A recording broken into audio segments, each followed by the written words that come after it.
நான் தான் மகாவதார் பாபாஜி இந்த பிறவியில. அதனாலதான் நான் என்னால எல்லாத்தையுமே சொல்ல முடியுது. ஓம் விஸ்வாமித்ர மகரிஷியே நமோ நமஹா. ஓம் ஆதித்யனே நமோ நமஹா. அனைவருக்கும் அடியனின் ஆத்ம வணக்கங்கள். எல்லாரும் எப்படி இருக்கீங்க? இது எந்த பதிவு அப்படின்னா, முதல்ல அடியனை அந்த ஆலயம் சேனல்ல இருந்து சகோதரி எடுக்க வந்தப்போ ஒரு 5 முதல் 6 கேள்விகள் அடியன் கிட்ட வச்சிருந்தாங்க. அது அவங்க டெலிகாஸ்ட் பண்ணல. அப்போ இந்த எல்லாரும் சொல்றாங்களே 2024ல பயங்கர உலக அழிவு ஏற்படும், தமிழ்நாட்டுக்கு பேரழிவு ஏற்படும், இதுக்கு பேரழிவு ஏற்படும், அப்படியான்னு. அப்போ இந்த பிரச்சனத்தின் மூலமா அடியனுக்கு தெரிஞ்ச விஷயங்களை உங்களுக்கு தெரியப்படுத்தணும் அப்படின்னு ஆசைப்படுறேன்.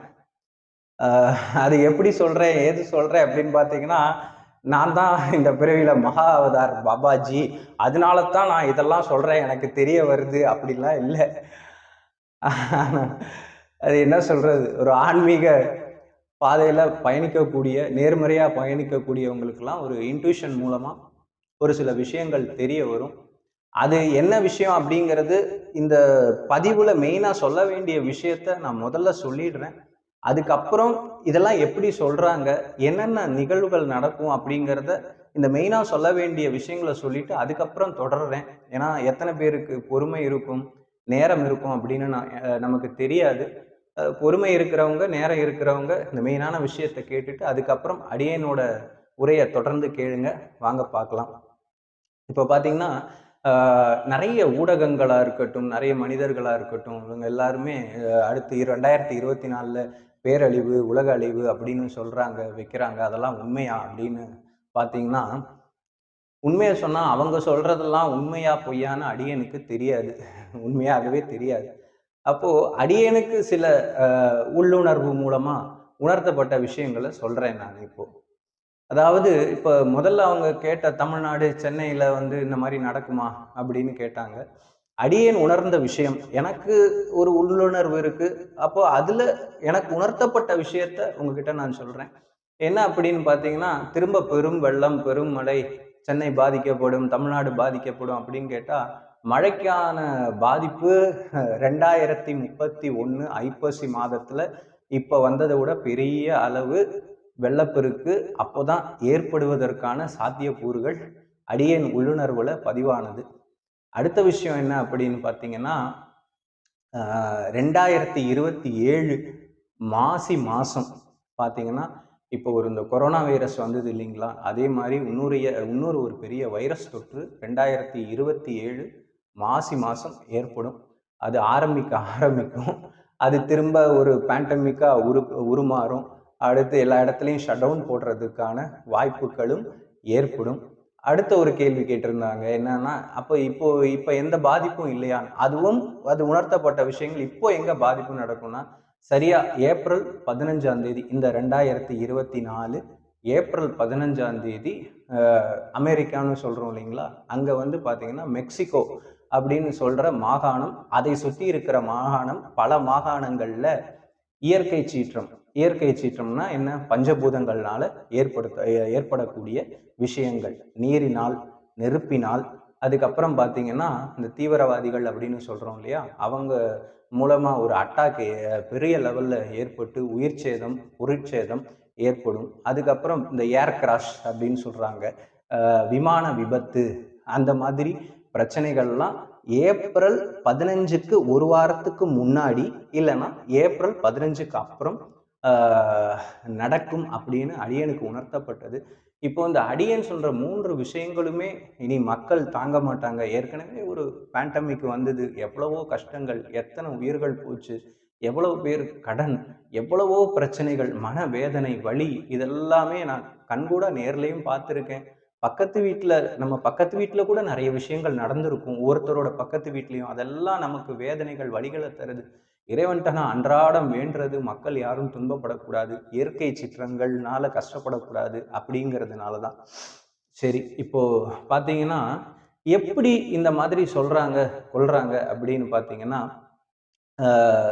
நான் ஏற்கனவே போன பதிவுல சொல்லியிருந்தேன். இப்ப நிறைய தீர்க்கதரிசிகள், நம்மளுடைய நம்மளுடைய பஞ்சாங்கத்திலேயே பல ஆயிரம் வருடங்களுக்கு எப்பப்போ ஏற்படும்னு ஒரு குறிப்புகளை கொடுத்துட்டு போயிட்டாங்க. அது வருஷா வருஷம் எழுதும்போது அதை பின்பற்றி வரும்போது என்னென்ன நடக்குங்கிறத நம்ம சித்தர்கள், முனிவர்கள், ரிஷிகள் எல்லாம் கொடுத்துட்டு போயிட்டாங்க. இருந்தாலும் அதை தாண்டி தீர்க்கதரிசிகள் நாஸ்ட்ராடாம், அப்புறம் பார்த்தீங்கன்னா பாபா வாங்கா, இவங்கெல்லாம் எப்படி சொன்னாங்கன்னு எப்படி சொல்றாங்க, எப்படி சொல்லியிருப்பாங்கன்னு யோசிச்சிருப்போம்.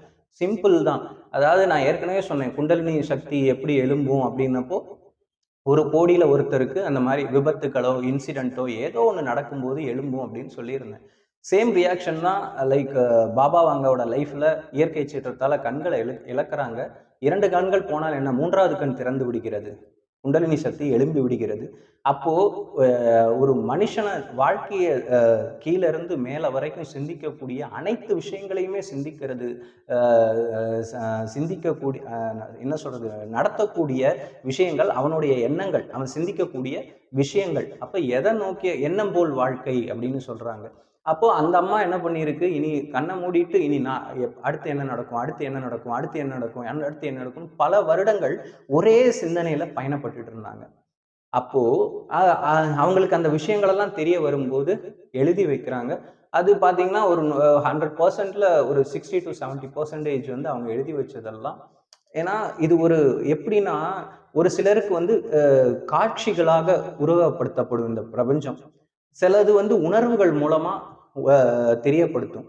சிலது வந்து பார்த்தீங்கன்னா, நிமித்தங்கள் மூலமா தெரியப்படுத்தும். அப்போ என்ன பொறுத்த வரைக்கும் அவங்களுக்கு 3வது கண்ல காட்சிப்படுத்தப்பட்டதா தான் அடியேன் உணர்றேன். ஏன்னா, எப்படி அவரு சொல்றாரு வந்து அமெரிக்கால ஒரு கருப்பு இன தலைவன் வந்து பிரசிடென்ட் ஆவான்னு அப்பவே எழுதி வச்சிருக்காரு. அது யார் பிரசிடென்ட் ஆனான்னு உங்களுக்கு தெரியும். அப்போ அவங்களுக்கு வந்து அது காட்சிப்படுத்தப்பட்டிருக்கு. அப்போ ஒவ்வொரு ஆன்மீகவாதிகள் நேர்மறையா பயணிக்கக்கூடிய ஆன்மீகவாதிகளுக்கு இந்த மாதிரி ஒவ்வொரு நிமித்தங்கள், உணர்வுகள் மூலமா சொல்லப்படும். அதை அவங்க எழுதி வைப்பாங்க, எல்லாம் பண்ணுவாங்க. அடுத்த விஷயம் வேற யாரு அப்படின்னு கேட்டா, பரவாயில்ல ஜோதிடர்கள்லாம் சொல்றாங்களே, அவங்களால முடியுது. அது 2 வகையா பிரிக்கலாம். ஒண்ணு, கடவுள் நம்பிக்கை இல்லை, நான் தீவிர ஆன்மீகவாதி இல்லை, ஆனா அவர் சொல்றாரு, அவர் சொல்றது நடக்குது. இன்னொன்னு, நான் ஜோதிடத்துல இருக்கேன், எனக்கு நான் ஒரு ஆன்மீகவாதி, அவர் சொல்றது நடக்குது. என்ன வித்தியாசம் அப்படின்னு பார்த்தீங்கன்னா, ஜோதிடத்திலையும் நிறைய உபாசனைகள் பண்ணி அது ஒரு பெரிய சப்ஜெக்ட். சிம்பிளா சொல்றேன், சொல்லக்கூடியவங்களுக்கு அந்த வாக்கு பலித்தம்ங்கிறது கண்டிப்பா இருக்கும். அதை தாண்டி என்னன்னா, அவங்க முண்டன் அஸ்ட்ராலஜின்னு ஒன்று இருக்கு, அதை பார்ப்பாங்க. அதை தாண்டி உலகவியல், வானவியல்னு சாஸ்திரங்கள்னு இருக்கு. அப்போ ஒரு சில பேர் அதனால அவங்களுக்கு அந்த இறைவன் அருளால அவங்க சொல்லக்கூடிய விஷயங்கள் நடக்கும். அடுத்த விஷயம், இந்த மாதிரி எனக்கு கடவுள் பக்தி இல்லை சொல்றாங்கன்னா, அவங்களுடைய கிரக பலம் எப்படி இருக்கு அப்படின்னு பலமா இருக்கு, அது எந்தெந்த கிரகங்கள் எந்தெந்த அமைப்புல இருந்தா அவங்களுக்கு அந்த வாக்கு முன்கூட்டியே கணிக்கக்கூடிய திறன் அப்படின்னு பார்த்தீங்கன்னா, ஒரு பர்டிகுலர் பீரியட்ல அவங்க சொல்லுவாங்க, இந்த இடத்துல வந்து மழை வரப்போகுது, பெரிய வெள்ளம் ஏற்பட போகுது. அதுக்கப்புறம் பார்த்தீங்கன்னா, லைக் என்ன சொல்றது, இந்த நாட்டில் வந்து தீவிரவாதிகள் அட்டாக் நடக்கும், அங்கே வந்து ஆட்சி மாற்றம் நடக்கும், அதனால வேற ஒரு மன்னர் வருவார் இப்படின்னு சொல்லுவாங்க. அது வந்து ஷார்ட் டைம் பீரியட் தான். அந்த கிரகங்கள் அந்த பலனை அவர்களுக்கு கொடுக்கும் வரை அந்த வாக்குப்பளிதம் இருக்கும். அந்த கிரகங்கள் டிரான்சிஸ்ட், அதாவது அது கிரகங்கள் மாறிடுச்சு அப்படின்னுச்சுன்னா, மாறி போயிடுச்சுன்னா அதுக்கப்புறம் அவங்களால அதை சொல்ல முடியாது. ஆக இந்த மாதிரி நிறைய விஷயங்களுக்கு நமக்கு கற்றது கையளவு, கல்லாதது உலகளவு. அப்போ இந்த மாதிரி நிறைய விஷயங்கள் நமக்கு புரிஞ்சதும் புரியாததும் இருக்கு. அடுத்து என்ன அப்படின்னு பார்த்தீங்கன்னா, புரிதல் வேணும். இப்போ நம்ம சொன்னோம், இப்போ சரி ஆகா நமக்கு சென்னைக்கு ஆபத்து இல்லையா, சந்தோஷம், தமிழ்நாட்டுக்கு ஆபத்து சொல்ல மறந்துட்டேன்.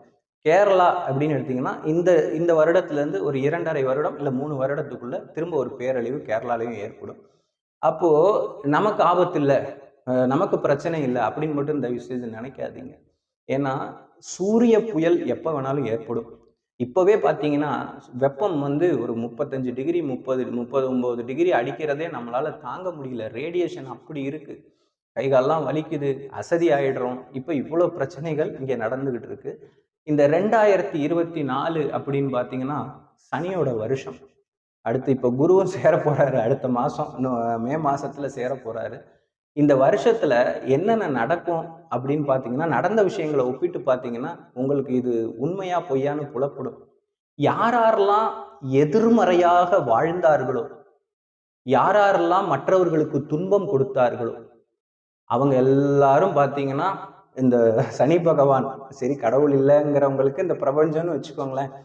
அந்த பிரபஞ்சம் என்ன பண்ணும்னா பூராத்தையும் வெளியில எடுத்து நோண்டி நொங்கெடுத்து அத்தனை பேருக்கும் தண்டனை கொடுக்கும் உறுதியாக.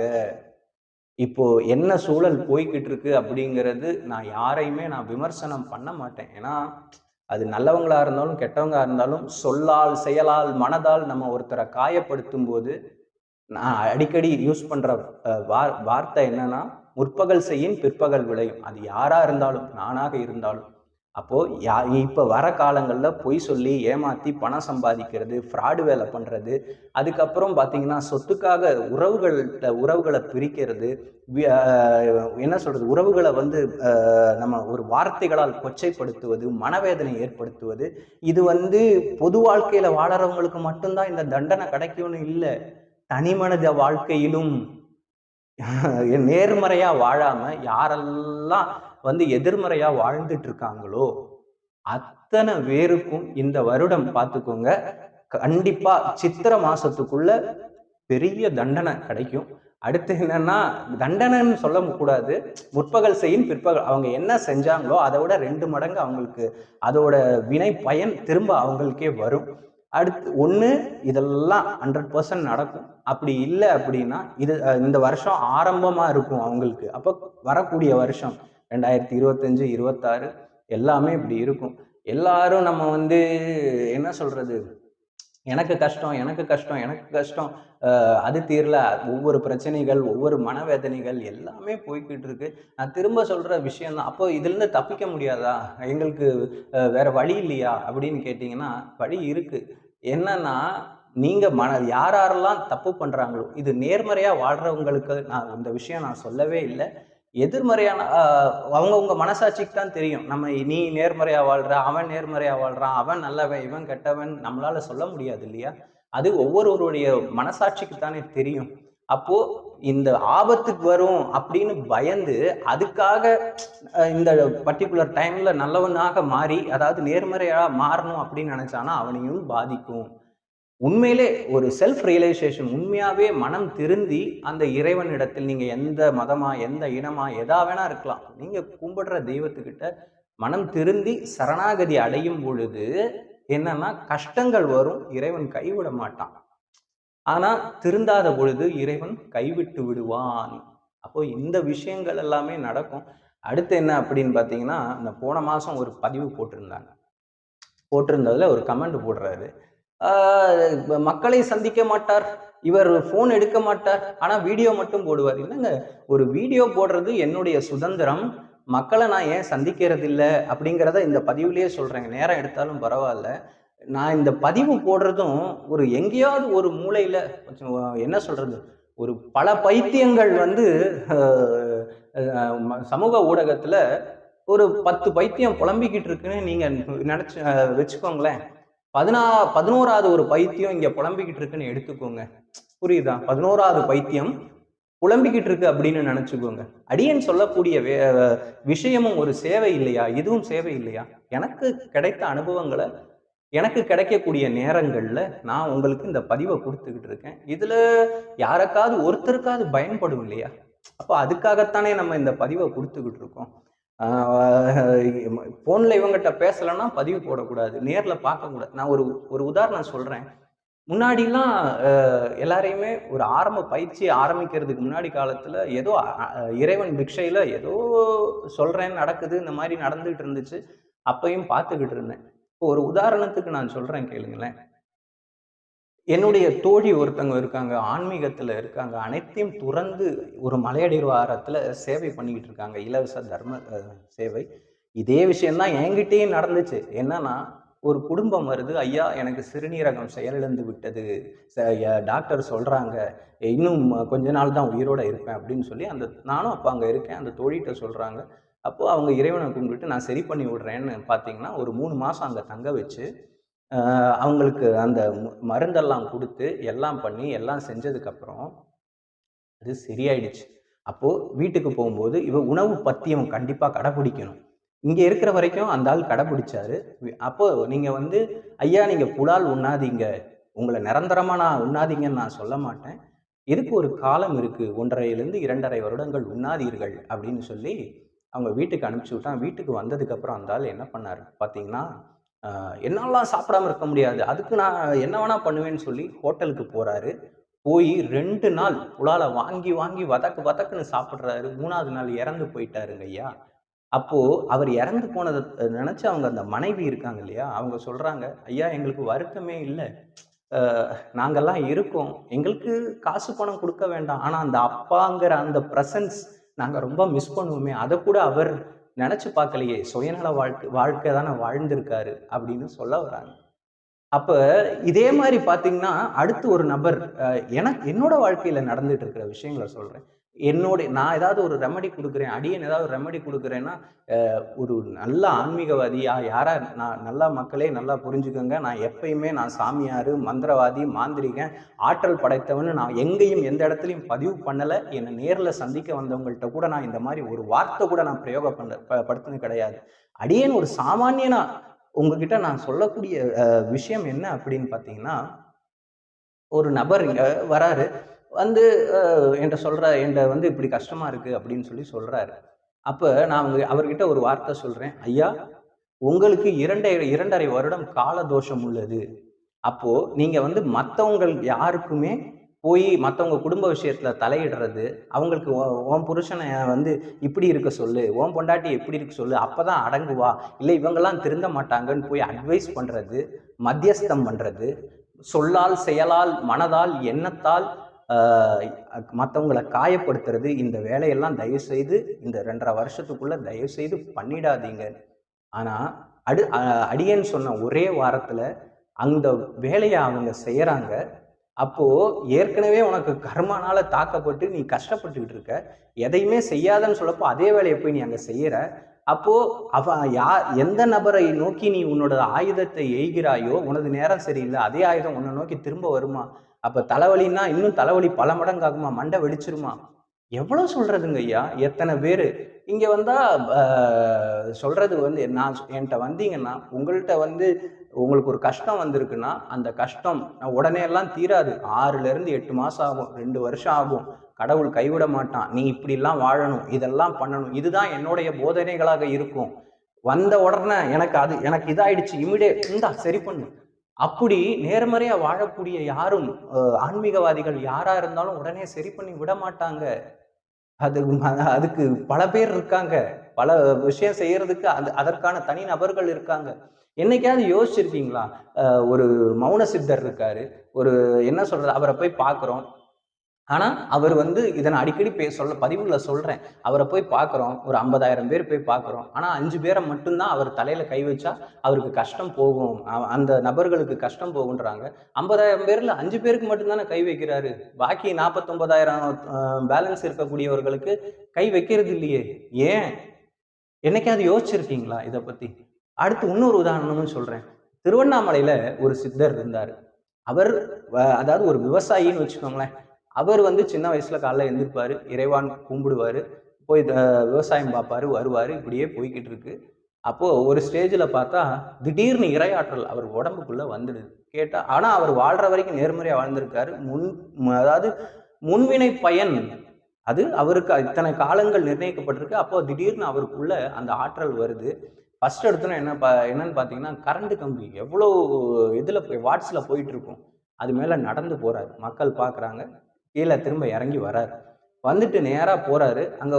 அவங்க வீட்டுக்கு பக்கத்துல ஒரு அம்மா உட்கார்ந்துருக்கு. அந்த அம்மாட்ட போய், "உன் பையன தயவுசெய்து இன்னைக்கு காலேஜுக்கு சொல்லாத" அப்படின்னோன்னே, "போயா பைத்தியக்காரா! இவன் வந்துட்டான் சொல்றதுக்கு" அப்படின்னு. இந்த அம்மா விட்டுருச்சு. அத மீறி அந்த பையன் போறான். அந்த பையன் இயற்கை எய்திட்டான். புரியுதுங்களா? இயற்கை எய்திட்டான். இப்படி ஒவ்வொன்னா சொல்லும்போது யாருமே கேட்கறது இல்ல. கடைசியில அவர் என்ன பண்றாரு? திருவண்ணாமலைக்கு போய் மௌனமாகறாரு. யார்கிட்டயும் பேசல. ஏன் பேசல தெரியுமா? இப்போ இவர தேடி ஒரு 100 பேர் வராங்கன்னு வச்சுக்கோங்களேன். அதுல 2 பேர் மட்டும் தான் செஞ்ச தவற உணர்ந்து, இத்தனை காலமா நான் வெயிட் பண்றேன், இப்படி வாழ்றேன், இதெல்லாம் கடைபிடிக்கிறேன்னு செய்வாங்க. பாக்கி 98 பேர் வந்து செய்ய மாட்டாங்க. எனக்கு இன்னைக்கே நடக்கணும், இன்னைக்கே எல்லாமே சரியாகணும் அப்படின்னு சொல்ற மைண்ட் செட்ல அவங்க இருப்பாங்க. அப்படி இருக்கும்போது இவர் இறைவன் வந்து ஏதோ ஒரு சக்தியை கொடுத்துருக்கான். அவர் பண்ண புண்ணியம் அது நல்ல மனிதர்களுக்கு பயன்படட்டும். இப்ப 98 பேருக்கு ரெமடி சொல்லி அதை அவங்க யாருமே செய்யலைன்னா இவருடைய ஆத்ம சக்தி விரயம் தானே. நல்லா யோசிங்க. அப்போ இது விரயமாகாம நேர்மறையா வாழக்கூடிய மனிதர்கள், ஏழையா இருந்தாலும் பணக்காரர் இருந்தாலும் யாரா இருந்தாலும் சரி, அவங்க அதை கடைபிடிக்கிறப்போ எந்த ஒரு விஷயமுமே நம்ம வந்து பயன்பட்டா தானே அது யூஸ்ஃபுல்லா இருக்கும். இல்லைன்னா இருக்காது இல்லையா? நீங்களே ஒரு அன்னதானம் பண்றீங்க, வீட்டுல கஷ்டப்பட்டு ஒரு 4 பொட்டலம் இட்லி பார்சல் பண்ணி கொண்டு போறீங்க. பசிக்கிறவனுக்கு கொடுத்தா அவன் சாப்பிடுவான், பசி இல்லாதவன்கிட்ட கொடுத்தா என்ன பண்ணுவான்? தூக்கி ரோட்ல போட்டுட்டு போயிட்டு இருப்பான் இல்லையா? அப்படித்தானே. அப்ப நேர்மறையா நம்ம வாழ்க்கையில பயணிக்கணும். இப்ப நான் சொல்ற விஷயம் பார்த்தீங்கன்னா, வெயிலின் தாக்கம் அதிகரிக்கும். இப்ப பெங்களூர்ல கர்நாடகால பெங்களூர்ல வரலாற்றிலே இல்லாத அளவுக்கு தண்ணி பஞ்சம் வந்துடுச்சு. அது நமக்கும் வரும். அப்போ கொரோனா வைரஸ் வந்தப்போ நம்ம எப்படி இருந்தோம்? உடல் ஆரோக்கியத்தை பார்த்துக்கிட்டோம், கையில சோப் போட்டு கழுவிக்கிட்டோம், என்ன சொல்றது, மற்றவங்கள்ட்டெல்லாம் தள்ளி இருந்தோம். சுத்தம் அதை எப்படி பார்த்தோம், என்ன பண்ணோம்னு உங்களுக்கு தெரியும். இந்த கொரோனா வைரஸ் போனதுக்கு அப்புறம் திரும்ப நம்ம பழையபடி நார்மல் லைஃப்க்கு வந்துட்டோம். அதனால நீங்க அடியன் கொடுக்கக்கூடிய ஒரே ஒரு அறிவுரை என்ன அப்படின்னா, உடல் ஆரோக்கியத்தை பேணி பாதுகாக்கணும். ஃபர்ஸ்ட் இந்த உடல் ஒரு ஆலயங்க. உள்ளம் ஒரு உடல் ஆலயம், உள்ள இருக்கிற ஆத்மா சாமி. அப்போ உள்ள இருக்கிற உனக்குள்ள சிவன் இருக்கான்னு சொல்றீங்க இல்லையா?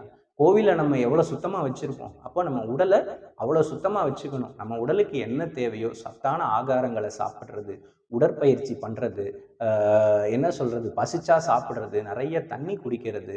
அப்போ இந்த விஷயங்கள் எல்லாம் பார்க்கணும். வெயில் ஜாஸ்தியா இருக்கு. இந்த பதிவு பார்க்குற அத்தனை பேர்ல பாதி பேருக்கு நான் சொல்றேன், வாயில புண்கள் வந்திருக்கும், முதுகுலெல்லாம் அந்த வேர்க்குருன்னு சொல்ற கொப்பளம் வந்திருக்கும், சிறுநீர் போகும்போது கடுக்கும், தீராத தலைவலி இருக்கும். இதெல்லாம் காரணம் என்ன? ரேடியேஷன் ஜாஸ்தியா இருக்கு, உடம்பு அசதி அதிகமாகும். அப்போ நீ என்ன பண்ணணும்? உணவை சத்தான உணவா குறைவா எடுத்துக்கிட்டு நிறைய தண்ணி குடிக்கணும். உன் உடலை பேணி பாதுகாக்கணும். அப்பதான் இம்யூனிட்டி லெவல் கூடும். அடுத்து எந்த வைரஸ் வந்தாலும் உனக்கு பெரிய பாதிப்பு ஏற்படாது. இது அனைத்தையும் நீங்க கடைபிடிப்பீங்கன்னு அடியேன் நம்புறேன்.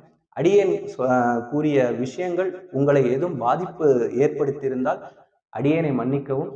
தென்னாடுடைய சிவனே போற்றி, எந்நாட்டவர்க்கும் இறைவா போற்றி போற்றி. திருச்சிற்றம்பலம்.